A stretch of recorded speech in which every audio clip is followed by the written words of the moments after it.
Ravi de vous retrouver, bienvenue à tous dans le journal de ETV Newsweek. Voici les titres.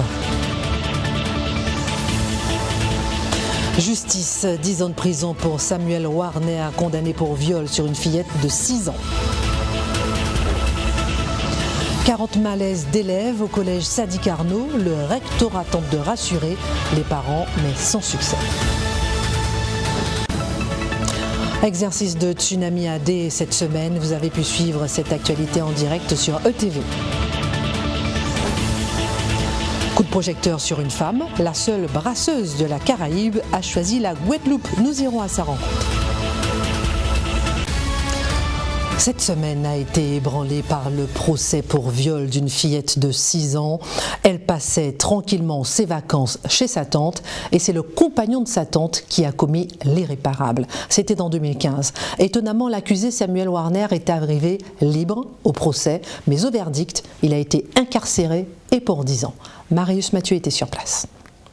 Il était très difficile d'écouter le témoignage d'une petite fille victime de viol. Avec les mots d'un enfant de 10 ans, poupée à la main, elle a décrit en détail les sévices sexuels subis lorsqu'elle était âgée de 6 ans par un homme de 33 ans au Gosier en 2015. Il a fallu beaucoup de délicatesse de la part de la magistrat pour auditionner la petite victime, alors que des larmes coulaient sur le visage de l'ensemble des personnes ici présentes. La défense rappelle la gravité des faits et nous interpelle sur le devoir de diffuser largement ce genre d'affaires.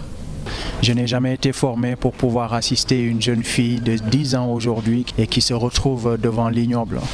Mais je salue le courage de cette jeune fille, je salue le courage des parties civiles qui ont refusé le huis clos parce qu'il est temps vraiment que la peur change de côté. Parce que jusqu'à présent, ce genre d'affaires, c'est jugé en catimini, vraiment en catimini, sans que personne n'en parle à huis clos parce qu'on a honte, parce que ce n'est plus aux victimes d'avoir honte, ce n'est plus aux victimes d'avoir peur, ce n'est plus aux victimes de se sentir coupables. Donc aujourd'hui, oui, de la fierté d'être à côté de cette jeune fille et de sa famille. Et il était peut-être encore plus difficile d'entendre le présumé coupable nier totalement les faits, malgré l'insistance des questions du magistrat en charge du dossier. D'où viennent les traces de sperme retrouvées sur la culotte de l'enfant? C'est sûrement parce qu'on stocke le linge sale dans le même panier, a répondu l'accusé. Son avocat dénonce le manque de preuves. Sans pouvoir révéler les secrets de la section, quoi que ce soit, il n'empêche qu'il y a des éléments d'ordre gynécologique, des éléments qui prouvent qu'il n'y a pas vraiment pénétration. Donc c'est là-dessus principalement que va axer notre défense. Donc on va voir, le jury va décider, mais il n'empêche qu'il y a certains éléments factuels aussi qui sèment un doute sur certains éléments, et à partir de cela on va voir. Mais je vous avoue que c'est pas facile. L'accusé était le conjoint de l'une des tantes chez qui l'enfant passait quelques vacances. Il lui est donc reproché comme circonstance aggravante d'avoir été une personne ayant autorité sur l'enfant. 10 ans de prison ferme ont été requis à l'encontre de l'auteur de ces faits atroces. 10 ans de prison, verdict ferme et jugé lourd par certains, mais avec les remises de peine habituelles, on sait que l'accusé pourrait sortir plus tôt, à suivre. Donc sur ETV. Retirer son enfant du collège ou l'envoyer s'intoxiquer, voilà les questions que se sont posées les parents d'élèves du collège Sadi Carnot cette semaine. Fermé pour démoustification, rouvert ensuite avec des malaises à la clé. Grégoire Toutman s'est rendu sur place pour bien comprendre la situation. Après un mois de congé, c'est la rentrée au collège Sadi Carnot de Pointe-à-Pitre. 2 semaines de vacances de carnaval et 9 jours et demi de cours manqués suite à l'évacuation du collège le 11 février dernier. Des malaises et réactions allergiques d'une vingtaine d'élèves et d'enseignants, probablement dues à la pulvérisation d'un produit anti-moustique 2 jours plus tôt, ont entraîné la fermeture du collège pour des raisons sanitaires. Aujourd'hui, les cours doivent reprendre normalement, mais ce n'est pas aussi simple. Là, j'ai deux classes de 6e et quelques élèves de 3e. Alors, il y a des profs ce matin qui ont eu des picotements, des rougeurs. Donc, il y a ceux qui étaient obligés de partir chez le médecin. Des gènes ressentis par des enseignants, mais aussi par certains parents. Mais regardez mes yeux. J'ai la gorge qui me gratte et les bras qui me grattent. Et j'ai failli vomir tout à l'heure. Nous sommes parents, on envoie nos enfants à l'école, on ne sait pas dans quel état qu'on va les récupérer. Non, moi je suis hors de moi, je cherche ma fille. Cette rentrée ne se fait donc pas dans le climat le plus serein, mais le principal du collège se veut rassurant. Je n'ai que documents qui attestent par l'ARS même que nous pouvons d'ores et déjà pour l'instant reprendre les cours. Nous avons reçu un renfort, le médecin qui a été délégué et dépêché par le rectorat cet après-midi pour pallier déjà à quelques élèves qui manifesteraient quelques symptômes. Une réunion avec les parents d'élèves est prévue en fin de journée pour tirer les premiers bilans. Et des questionnaires seront distribués aux enfants pour une évaluation sanitaire plus poussée dans les jours qui viennent. Vous faites de l'hypertension artérielle, vous ne mangez pas équilibré, vous ne faites pas de sport, vous êtes soumis au stress. Attention au risque d'AVC. Oui, nous sommes tous concernés. C'est ce que nous explique une association au micro de Grégoire Troutman. Non, la plage du Souffleur de Port-Louis ne dispose pas d'un nouveau poste médical.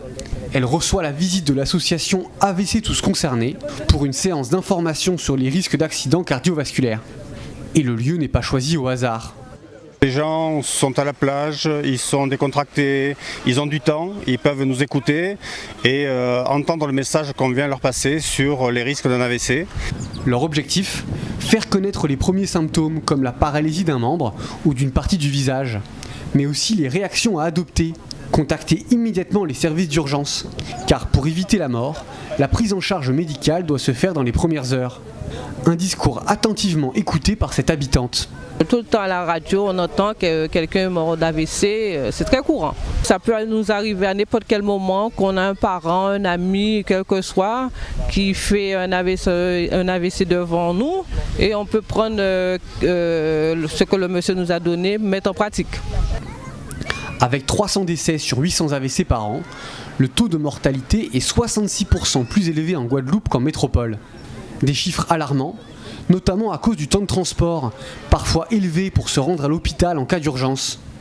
Alors, pour le président de l'association, l'important est d'abord de prévenir les risques.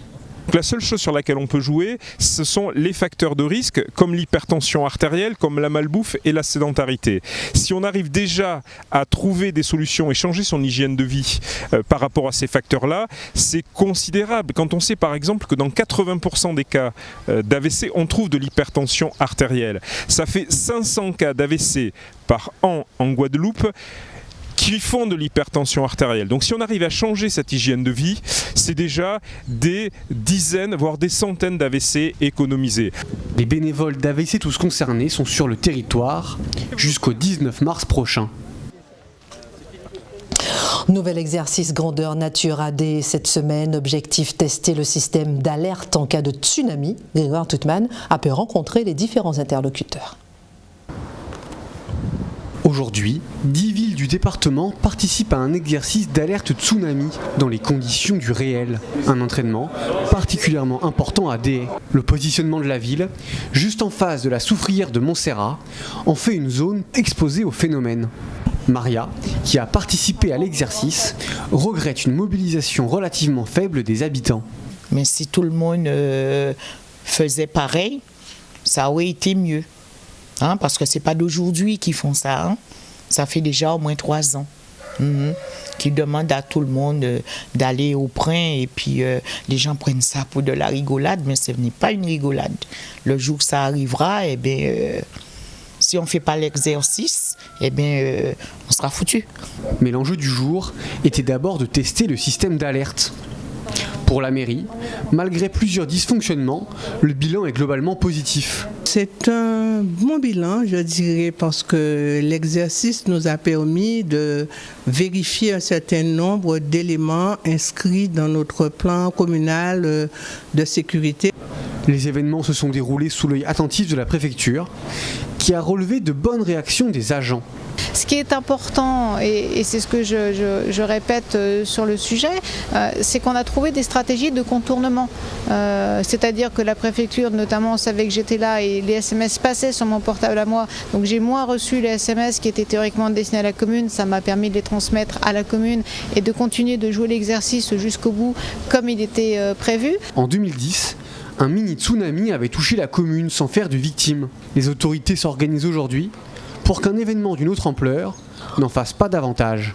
Et à cette occasion, ETV a également testé son système d'information en direct. 1h15 d'édition spéciale avec nos reporters sur le terrain, invité plateau. Camille Rignoual, la présentatrice, s'est très bien débrouillée. Et toute l'équipe de ETV également. Nous aurons l'occasion de refaire d'autres éditions spéciales pour mieux vous informer.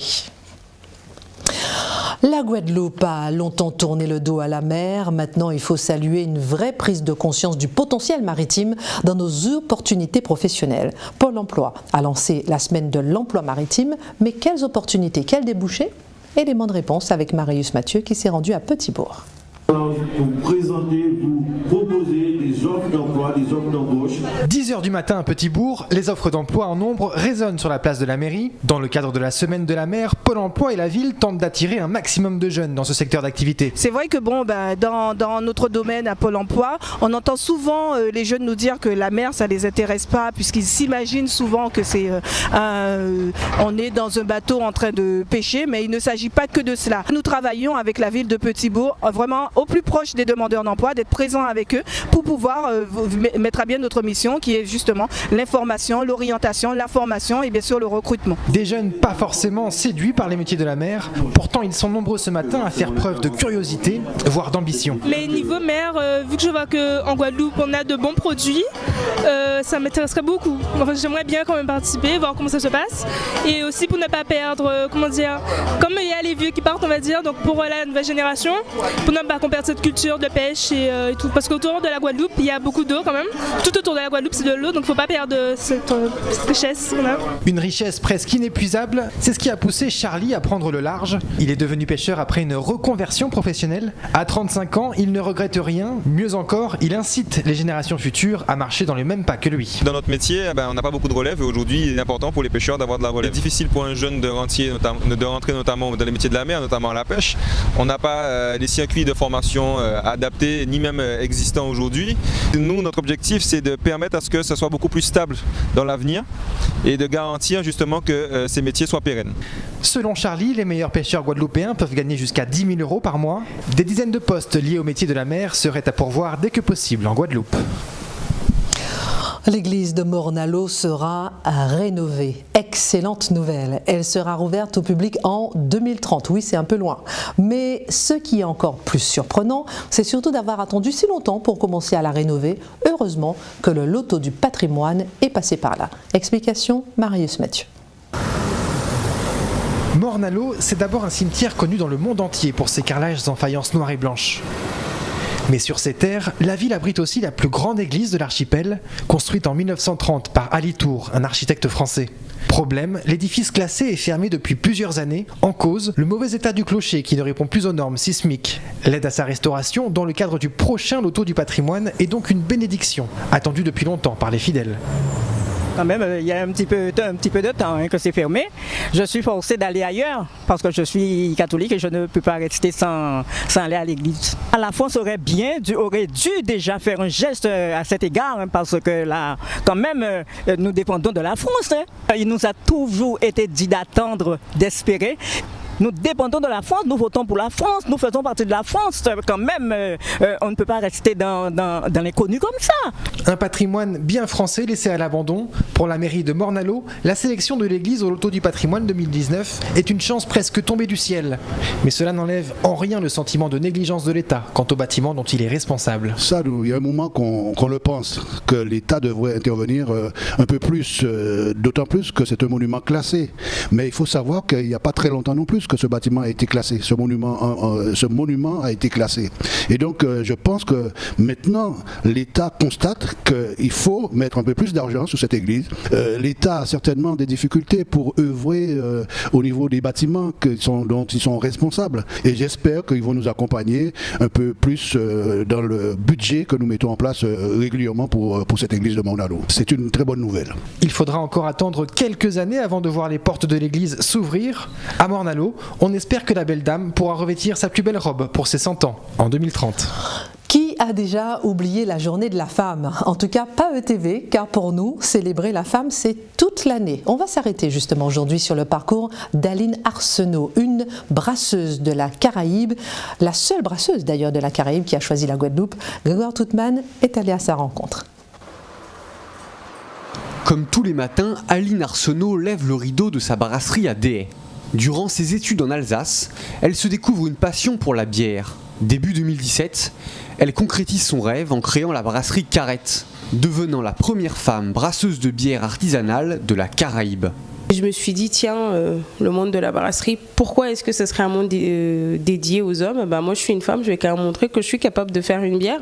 Il y a beaucoup de femmes qui se freinent dans leurs ambitions parce qu'elles ont des enfants, parce qu'elles sont mères de famille. Et je trouve ça un peu dommage. Je veux dire, moi, je milite pour que les femmes aussi, c'est pas parce qu'on est maman qu'on n'a pas le droit de s'épanouir professionnellement. Après avoir débuté sa vie professionnelle dans l'automobile, l'investissement d'un secteur majoritairement masculin ne lui fait pas peur. Elle arrive même à tirer son épingle du jeu. Moi, je suis convaincue que les brasseuses femmes ne brassent pas les mêmes bières que les hommes. On n'a pas forcément les mêmes goûts. Moi, je ne vais pas aller sur des bières trop amères parce que c'est pas forcément ce qui me plaît. Je vais essayer, je pense aussi comme la plupart des brasseuses avec qui je parle, de brasser des bières qui nous ressemblent un peu. Peut-être alcoolisées, oui, mais moi je travaille beaucoup les agrumes, beaucoup les épices. Donc je pense que c'est une manière différente aussi de travailler la bière aujourd'hui. Après moins de 2 ans d'existence, la Carrette s'est fait un nom dans toute la Guadeloupe. Plus de 1200 litres sont vendus chaque mois sur le territoire. Et elle devrait commencer à se vendre en dehors de l'archipel dans les mois à venir. Et la journée de l'homme, c'est le 19 novembre. ETV n'oublie pas les hommes non plus. La semaine prochaine, c'est le Salon du Livre de Paris. L'actualité littéraire des Outre-mer est toujours très riche. Alors dites-nous ce que vous lisez en ce moment sur nos réseaux sociaux, sur ETV, etv.gp, sur notre site internet, mais aussi les réseaux sociaux, Facebook, Twitter. Commentez avec nous votre lecture du moment. Voilà, c'est la fin de cette édition. Excellente semaine à tous sur ETV. Merci.